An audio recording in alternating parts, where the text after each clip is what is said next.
கோயிலுன்றதே எனக்கு ரொம்ப பிடிச்சது தான். அது மசூதியாக இருக்கலாம், சர்ச்சாக இருக்கலாம், கோயிலாக இருக்கலாம். காளிகாம்பாள் கோயிலுக்கு அடிக்கடி போவேன். பாம்பன் சாமியை வழிபடுவேன். எனக்கு கோடிக்காட் முனீஸ்வரன் கோயில் திருப்பதிக்கு வருஷத்துக்கு ஒரு வாட்டியாவது போகணும்னு யோசிப்பேன். பிரத்யங்கரா தேவி ஐயாவாடின்னு சொல்லிட்டு இது எந்த கோயிலோட ராதா போட்டு இதெல்லாம் வந்து ஹாப்பி ஃப்ரெண்ட்ஷிப் டேக்கு என் மீனாட்சி அம்மாள் குக் புக் வந்து எல்லா சமையல் சார்ந்தவங்களுக்கும் பைபிள் மாதிரி. சாப்பிட்றத வந்து 10 நிமிஷத்துக்கு முன்னாடி நம்ம வயிறு ஃபுல்லுன்னு தெரியறதுக்கு நிப்பாட்டணும். நம்ம என்ன பண்ணுறோம், கப 20 நிமிஷம் சாப்பிட்றோம். சாப்பாடு வந்து மனுஷனுக்கு 2 வேளை தான், சொல்ல 1 வேளை தான் சாப்பிடணும். இப்போ நம்ம வந்து சுவாசிக்கிற காற்றுலேயே விஷயம் இருக்குது. நம்ம யூஸ் பண்ணுற சோப்பில் கேன்சர் காசு. வயிறு ஃபுல் ஆயிடுச்சுன்னு சொல்லி மூளைக்கு தெரியறதுக்கு 20 நிமிஷம் ஆகும். எல்லா சீட் ஆயிலுமே கேன்சரஸ், உடம்புக்கு நல்லது இல்லை. கம்ப்ளீட்டா அவாய்ட் பண்ணி 100 வருஷம் வாழ்றதுக்கு கொஞ்சமா சாப்பிட்டு 80 வயசு வாழ்றது தப்பு இல்லைன்ற நிலைமைக்கு இப்போ வந்துட்டோம். எனக்கு இந்த நீங்க கயிறு கட்டியிருக்கீங்கல்ல, எந்த கோயில்களுக்கெல்லாம் நீங்க போவீங்க? நான் போகாத, ஐ மீன் எந்த கோயிலெலாம் போகணும்னு தோணுமோ அந்த கோயிலுக்குலாம் போயிருக்கேன். அது மசூதியாக இருக்கலாம், சர்ச்சாக இருக்கலாம், கோயிலாக இருக்கலாம். எல்லா மதத்துடைய வழிபாடு தலத்துக்கும் நான் போயிருக்கேன். இன்ஃபேக்ட் நான் மவுண்ட் ரோட்ல இருக்கிற சையத் மூசா ஷா காதேரியோடைய தர்காவுக்கு அடிக்கடி போவேன். ஸோ வேளாங்கண்ணி சர்ச்சுக்கு அடிக்கடி போயிருக்கேன். கும்பகோணத்தில் இருக்கிற நவக்கிரகம் கோயில் எல்லாத்துக்கும் வருஷம் போவேன். ஸோ இங்கே மெட்ராஸில் காளிகாம்பாள் கோயிலுக்கு அடிக்கடி போவேன். ராகவ சாமியை வழிபடுவேன், பாம்பன் சாமியை வழிபடுவேன். பாம்பன் சாமி ரொம்ப பிடிச்சு போற கோயில், ரொம்ப உங்களுக்கு ரொம்ப மனசுக்கு ஒரு கோயிலுன்றதே எனக்கு ரொம்ப பிடிச்சது தான், பிடிச்ச விஷயம் தான். செலக்டிவா இந்த கோயிலுக்கு போனால் எனக்கு ஜாஸ்தி இதெல்லாம் அப்படிலாம் எதுவும் கிடையாது.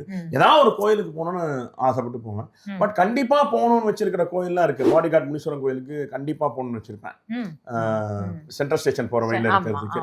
நவகிரகம் கோயில் வருஷத்துக்கு ஒரு வாட்டி போகணும்னு வச்சிருப்பேன். திருப்பதிக்கு வருஷத்துக்கு ஒரு வாட்டியாவது போகணும்னு யோசிப்பேன். அது மாதிரி. ஸோ பிரத்யங்கரா தேவி ஐயாவாடின்னு சொல்லிட்டு கும்பகோணம் பக்கத்துல இருக்கு. அந்த இடத்துக்கு வருஷம் போயே ஆகணும்னு வச்சிருப்பேன்.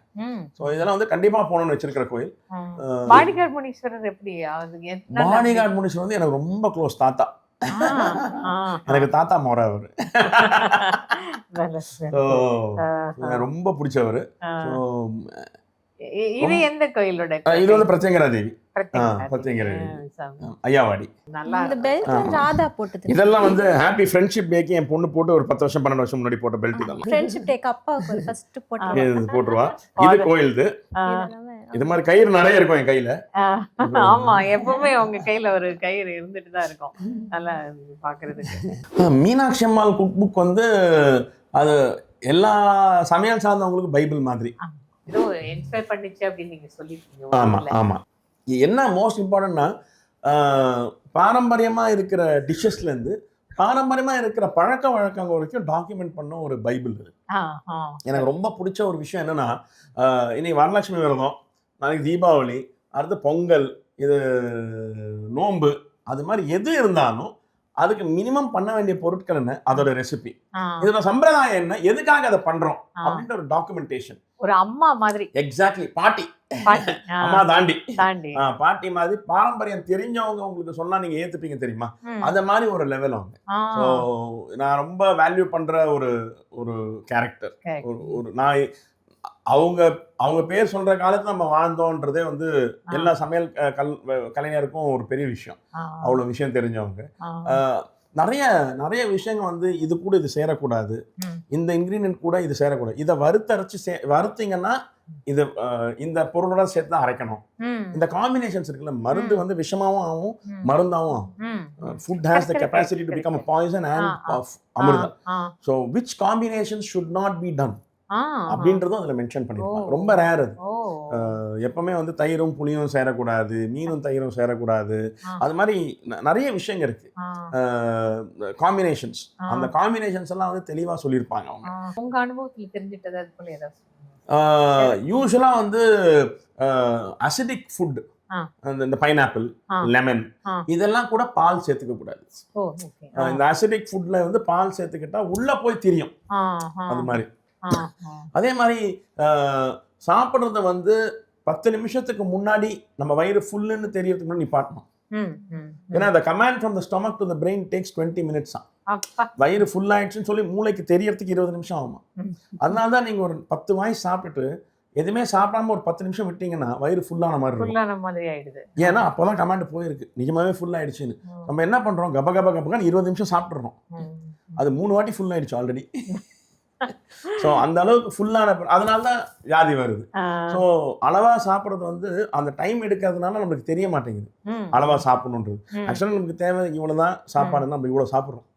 ஆனால் அது ஃபுல்லும் தெரியறதுக்கு 20 நிமிஷம் ஆறதுனால நம்ம ஒவ்வொரு வேலையும் ஜாஸ்தி சாப்பிட்றோம். சாப்பாடு வந்து மனுஷனுக்கு 2 வேலை தான். ஆக்சுவலாக ஒரு வேலை தான் சாப்பாடு. அது 2 வேலை ஆயிடுச்சு வேலைக்கு போகிறதுனால. இப்போ அது 3-4 வேலை ஆயிடுச்சு. இப்போ வேலையே இல்லாமல் எந்த வேலையில் வேணால் எப்போ வேணால் சாப்பிடணுன்ற மாதிரி மத்தியராத்திரி விடிகால 4 மணிக்கு பிரியாணி சாப்பிட்றவங்கலாம் இருக்காங்க. நள்ளிரவுல சாப்பிட்றோம். 1 மணிக்கு 2 மணிக்கு. ஆமா. ஸோ நீங்க அண்ணா நகர் ஃபுல்லா வந்தீங்கன்னா ஆமா நடுராத்திரி தான் ஜேஜேஜேன்னு கூட்டமா இருக்கு. கரெக்ட். இல்லை ஏஜ் இருக்கும்போது என்னைக்கா ஒரு நாள் சாப்பிடலாம், தப்பு இல்லை. இப்போ நம்ம வந்து சுவாசிக்கிற காத்துலேயே விஷயம் இருக்கு. நம்ம யூஸ் பண்ற சோப்ல கேன்சர் காஸ் பண்ற விஷயம் இருக்கு. நம்ம பயன்படுத்துற சர்க்கரையில வியாதி வர்றதுக்கு எல்லா அம்சமும் இருக்கு. சர்க்கரையிலேயே நம்ம யூஸ் பண்ற எண்ணெயில எல்லா சீட் ஆயில், எல்லா சீட் ஆயிலுமே கேன்சரஸ், உடம்புக்கு நல்லது இல்லை. ஆனா கம்ப்ளீட்டா அவாய்ட் பண்ணி 100 வருஷம் வாழ்றதுக்கு கொஞ்சமா சாப்பிட்டு 80 வயசு வாழ்றது தப்பு இல்லைன்ற நிலைமைக்கு இப்போ வந்துட்டோம். ஸோ அது ஓகே. பட் அதிகமா சாப்பிட்டு 25 வயசுல சாகக்கூடாது. இப்போ இந்த மஞ்சத்தூள் வீட்லயே அரைப்பாங்க முன்னாடி. இப்ப பாருங்க மஞ்சத்தூள் வெளியில வாங்க. இப்பெல்லாம் அரைக்கிறதுக்கு முந்தையெல்லாம் அரிசியிலேருந்து பருப்புலேருந்து உளுத்தம் பொடியிலேருந்து எல்லாமே வந்து வீட்டுல காய வச்சு ஊற வச்சு காய வச்சு அரைச்சு கொண்டு வருவாங்க. இல்ல வீட்டுல அரைப்பாங்க, கையில அரைப்பாங்க. அப்புறம் மிஷின் ஆச்சு. இப்போ அரைச்சது வர்றதுதான் இப்போ அரைச்சாங்களா அப்படின்ற மாதிரி ஆயிடுச்சு. ஆமா, அது தூளா வருது. பட் அதுல இந்த இதெல்லாம் சேர்க்கறாங்க பாருங்க. அமோனியா இருக்குன்னு சொல்றாங்க. என்னென்ன இருக்கு, ஆயில் ரீஃபைன் பண்றதுக்கு நாயோடைய ஃபேட்ல இருந்து தான் ரீஃபைன் பண்றாங்கன்னு ஒரு ஸ்டடி சொல்லுது. சர்க்கரையை ரீஃபைன் பண்றதுக்கு வந்து ஃபைன் போன் யூஸ் பண்றாங்க, போன் பவுடர்ஸ் யூஸ் பண்றாங்க, சல்ஃபர் யூஸ் பண்றாங்கலாம் சொல்றாங்க. பால்ல வந்து யூரியா கலக்குறாங்க, ஷாம்பு போட்டு மிக்ஸ் பண்றாங்க நிறைய ஆக்கிறதுக்குன்னு சொல்றாங்க.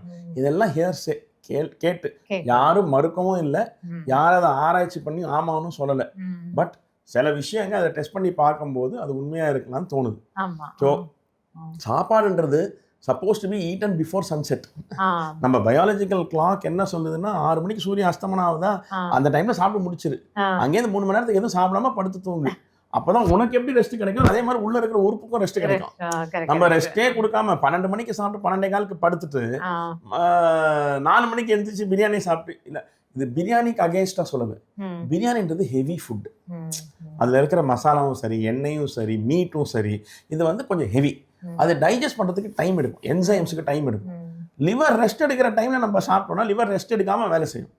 ஸோ 100 வருஷம் வேலை செய்ய வேண்டிய லிவர் 40 வருஷம் தான் வேலை செய்யும், 50 வருஷம் தான் வேலை செய்யும். இப்போ நீங்க சொல்றது மதியம் போல சாப்பிட்டுக்கோ, சாயங்காலம் 7 மணிக்கு முன்னாடி என்ன வேணா சாப்பிடு, எவ்வளவு வேணா சாப்பிடு, அப்ப என்ன வேணா சாப்பிடு. 7 மணிக்கு மேல சாப்பிடுறியா, என்ன சாப்பிடுறத பார்த்து அளவா சாப்பிடு. ஆனளவுக்கு சாப்பிடாத, அப்படியே சாப்பிட நிர்பந்தம் தான் பார்த்து சாப்பிடு. உனக்கு தான் நல்லதே தவிர எனக்கு அதுல 5 பைசா லாபம் இல்லை, அதை முதல்ல தெரிஞ்சுக்கோ.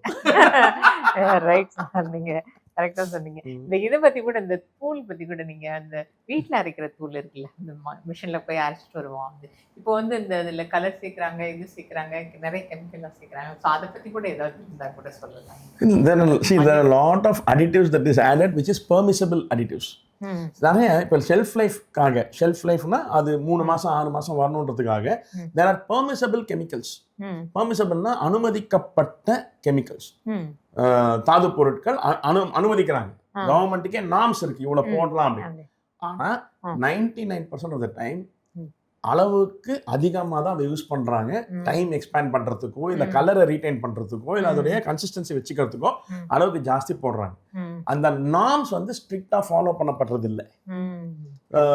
நம்ம நாட்டில் அந்த அந்த இவ்வளவுதான் 0.1 கிராம் தான் போடணும்னு இருந்தா 0.1 கிராம் தான் போடணும். 0.2 கிராம் போட்டா கூட டிஃபரன்ஸ் வந்து 0.1 கிராம் தான், ஆனா டபுள். 0.1க்கும் 0.2க்கும் 0.1 கிராம் தான் வித்தியாசம், ஆனா டபுள், 2 மடங்கு போடுறோம். அந்த 2 மடங்கு போட்டா அந்த அளவுக்கு பாதிப்பு 2 மடங்கு வரும். ஸோ அதுல நிறைய அடிட்டிவ்ஸ் இருக்குன்னு சொல்றாங்க. ஸோ எதுவா அதுக்காக நான் இன்னைக்கு போய் மஞ்சளை வீட்டில் வாங்கி அரைங்கன்னு சொன்னேன். இன்னைக்கு அரைக்கிறதுக்கு யாருக்கும் நேரமும் இல்லை, பாதி பேருக்கு தெரியும் தெரியாது. ஸோ இருக்கிறதுல நல்லதா பார்த்து வாங்குறதும், நல்ல கம்மியா யூஸ் பண்றதும், அந்த மசாலா பொருட்கள் எல்லாம் கொஞ்சம் கம்மியா யூஸ் பண்றதும், நேச்சுரல் இன்கிரீடியன்ஸ் அதிகமா எடுத்துக்கிறதும், இயற்கையா கிடைக்கிற விஷயங்களை அதிகமா எடுத்துக்கிறதும் நம்மள இன்னொரு கொஞ்ச காலத்துக்கு தள்ளும். கரெக்ட். உண்மைதான் சார்.